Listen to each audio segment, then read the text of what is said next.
Hello, and welcome to another episode of The Typical Historian. Today, we're going to be talking all about castles, what they were, what was their purpose, and why nobody uses them anymore. Without further ado, let's get into this video.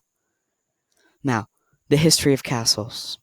At first, castles were just motte and bailey basic structures, which, as the name states, had a motte or tall mount and a courtyard, the bailey.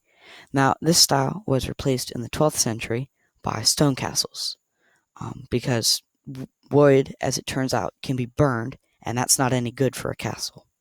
Now, even these stone castles had a flaw, which was that corners can be broken and are susceptible to be collapsed. And so, around the 1300s, castle builders started using more circular corners without a specific 90-degree angle, so it was harder to breach the tower and have it collapse. Um, but in the late 14th century, after the addition of gunpowder, and especially after the fall of Constantinople and heavy artillery was developed, castles weren't really that useful, and so they kind of fell out of favor there. Now, this is the first basic attempt, and this is a Germanic Saxon ditch and rampart castle with wooden fence. So you can see this bridge would be burned. People would have to run into the ditch, and you could attack them through the wood fence. Now, as you might have noticed, this looks very similar in structure style to what Native Americans build as forts to protect against wild animals, and that's because setting up wooden fences and stuff, it works very well at keeping most creatures out, including humans. Now, in the 11th century, motte and bailey castles with wooden walls. So this is the first true castle.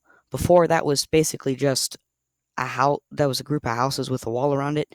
This is the first true castle because it has the keep, or this tower over here. Now, as you can see, it's got two bridges that could be burned. It's got two walls to protect the bailey, or courtyard with houses, and the mottes, which were these hills. It's also got a ditch that could be flooded if there was a river nearby, and the keep would be where the lord or the owner of the castle would stay. Now, this is the Norman style, 12th century modification. So, as you can see, it's got the curtain walls, which acted like that first fence around a motte and bailey castle, but this time it's made out of stone, so it's harder to break into. It's on a hill. It's got a moat. It's got the drawbridge that goes up and down. It's got the burnable bridge in case you really need to keep people out. It's got the keep. It's got arrow slits. It's got the ramparts to keep things out. And as you can see, the keep is multi-level, so it could fire from the curtain wall and from inside the keep and on top of each tower. Now, this is a more basic version of a modification of the motte and bailey fortified moated manor house. So let's say that you're just a standard lord and you don't have like an entire kingdom.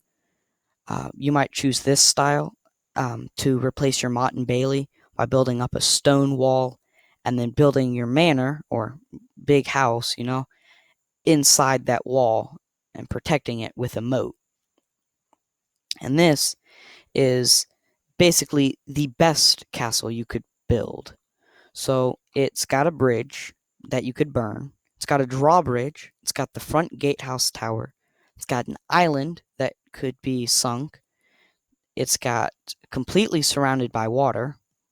It's got circular towers, so you can't collapse them. It's got many, many, many towers that you could shoot off of. It's double stacked. And it's got all your important buildings within the courtyard. So you got your church, your blacksmith, your armory, food reserves. And then around this would be all your food and where you would keep the peasants until you were under attack.